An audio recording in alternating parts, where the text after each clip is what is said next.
চলে আসছে। প্রিয় দর্শক, আমি এই মুহূর্তে হাজির হয়ে গেছি পূর্ব বর্ধমান জেলা একদম পূর্বস্থলী এলাকা। যে ছবি এখন তুলে ধরছি প্রিয় দর্শক, এলাকা থেকে আমি সেই ছবি সরাসরি তুলে ধরছি। আমরা জানতে পারছি এখানে পূর্বস্থলী সমুদ্রগড়ে পেঁয়াজ চাষে নাকি বিখ্যাত, আর সেই ছবি কিন্তু আমি সরাসরি আপনাদের সামনে তুলে ধরার চেষ্টা করছি প্রিয় দর্শক। এমবিএস নিউজের পক্ষ থেকে আপনারা দেখতে পাচ্ছেন সেই ছবি। প্রিয় দর্শক, আমি দেখাবো, আপনারা দেখছেন এই যে মাঠ, এই যে মাঠ ভর্তি পেঁয়াজ, একেবারে শুধু পেঁয়াজ আর পেঁয়াজ। চেষ্টা করছি সেই ছবি আপনারা দেখতে পাচ্ছেন, সেই পেঁয়াজ চাষ।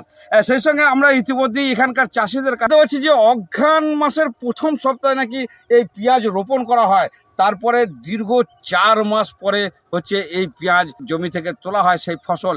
আর এইখান থেকেই আমরা জানতে পারছি এই এলাকার চাষিদের এইখান থেকেই বেশিরভাগ জীবন জীবিকা চলে।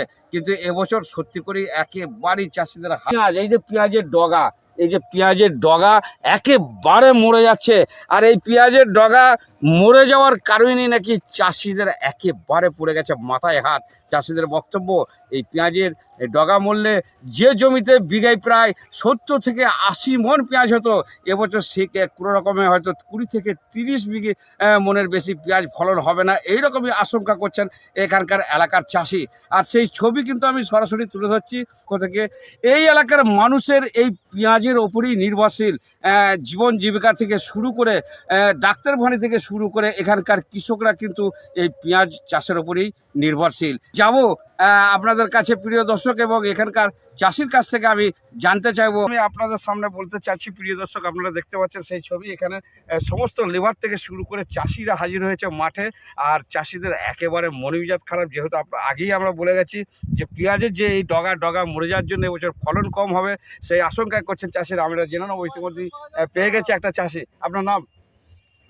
হ্যাঁ, আচ্ছা, এই যে পেঁয়াজ কখন রোপণ করা হয়?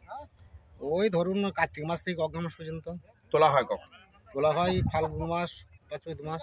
বিঘে বলছি কত ফলন হয় ভালো পেঁয়াজ হলে? ভালো পেঁয়াজ 100 মন হবে, 120 মন পর্যন্ত যায়। আচ্ছা, এবছর যে পেঁয়াজের অবস্থা, যে প্রায় চাষি বলছে নাকি এবার পেঁয়াজের হাল খারাপ, এই যে একেবারে পেঁয়াজের ডগা নষ্ট হয়ে যাচ্ছে, গাছ একবারে ম্যারমেরে ভাব, তাতে করে কি ফলনের কি কতটা ক্ষতির আশঙ্কা করছেন আপনারা? প্রতিটা এবার হাফ ধরুন ওই 60 থেকে 80 যাবে। তাহলে এই যে হাফ ফলনের ব্যাপারে চাষিদের কি লস হবে? হ্যাঁ, লস তো বটেই। আমরা ইতিমধ্যে জানতে পারছি এখানকার মেন চাষ হচ্ছে পেঁয়াজ, আর এই পেঁয়াজ থেকেই সমস্ত জীবন জীবিকা আপনাদের বহন করে বা সব কিছু চলাচল ব্যবস্থা থাকে। তা পেঁয়াজের যদি ফলন কম হয়, তাহলে পরে চাষির কতটা ক্ষতি হবে? অনেক ক্ষতি হবে, চাষি বাড়বে কি করে, খাবে কি করে, চলবে কি করে? তা এই ধরনের যদি ক্ষতি হয়ে থাকে, মানুষ তা- চাষির উপরই ভরসা। তা আগামী দিনে কি করছে আপনাদের? যে বিঘে বলছি কতটা খরচ হয়? খরচ মোটামুটি 25,000। 25,000। তা যদি বাজার দর ঠিক না থাকে, ফলন যদি কম হয়, তাহলে এবছর চাষিদের অবস্থাটা কেমন হবে? অবস্থা হবে তো একদম চাষি মরে যাবে। আমি আবারও বলে রাখি প্রিয় দর্শক, আপনারা যে শুনলেন এখানকার সরাসরি চাষির বক্তব্য আমি শোনালাম। সেই সঙ্গে বলে রাখি পূর্বস্থলীর নাদনঘাট থানার বকপুর মাঠ থেকে একদম সরাসরি সেই ছবি কিন্তু আমি তুলে ধরছি এমবিএস নিউজের পক্ষ থেকে। আপনারা দেখতে পাচ্ছেন সেই ছবি। সেই সঙ্গে আবার আমি জেনে নেবো আপনার নাম? বাবুল শেখ, কোথায় বাড়ি? বকপুর। এটা বকপুরে কোন মাঠ? বকপুরি পশ্চিম মাঠ। পশ্চিম। আর নিরন করতে করতে মাথায় হাত পড়েছে, পেঁয়াজের ডগা লাল হয়ে যাচ্ছে, চাষিদের মাথায় হাত পড়ছে। আমি জানতে চাইবো এই চাষির কাছে, আপনার নাম? সমাজুল মন্ডল। আচ্ছা, এই পেঁয়াজ কখন রোপণ করা হয়, মানে রোয়ালা কখন? অঘ্রাণ মাসে। আচ্ছা, পেঁয়াজ তোলা হয় কখন? ধরো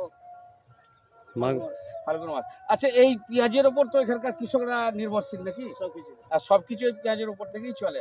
আচ্ছা, এই পেঁয়াজে এখন যে এই পাতা মরে যাচ্ছে, এই ব্যাপারে আপনারা কতটা আতঙ্কিত রয়েছে? আতঙ্ক বেশি আতঙ্ক। আমরা ইতিমধ্যেই অনেক চাষির কাছ থেকে জানতে পারলাম যে বিঘে প্রতি 70 থেকে 80 মন পেঁয়াজ ফলন হয়, আর এবছরে এই যে পাতা মরে যাচ্ছে, চাষিদের মাথায় হাত।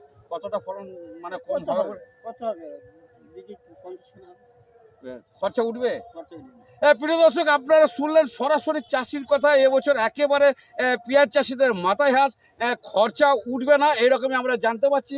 সেই ছবি কিন্তু আমি সরাসরি একেবারে পূর্বস্থলীর বকপুর এলাকার মাঠ থেকে তুলে ধরছি সেই ছবি আপনারা দেখতে পাচ্ছেন, এবং চাষির বক্তব্য সরাসরি আপনারা শুনলেন এমবিএস নিউজের মাধ্যমে। আমি আবারও জানতে যাব আপনার নাম? সমাজুল মন্ডল। আমাদের কোথায় বাড়ি? আপনি এই কোন মাঠে আছেন? এটা পশ্চিম মাঠ। বকপুরের পশ্চিম মাঠ। প্রিয় দর্শক, আপনারা শুনলেন চাষির বক্তব্য। ইনি আছেন পূর্বস্থলী বকপুর গ্রামের একেবারে পশ্চিম মাঠে পেঁয়াজের নিড়ানে কাজ করছে, সেই ছবি কিন্তু আমি সরাসরি তুলে ধরলাম। আমি আপনাদের সঙ্গে রয়েছি, ক্যামেরার সামনে রয়েছেন চাষি। নমস্কার আপনাদের সঙ্গে।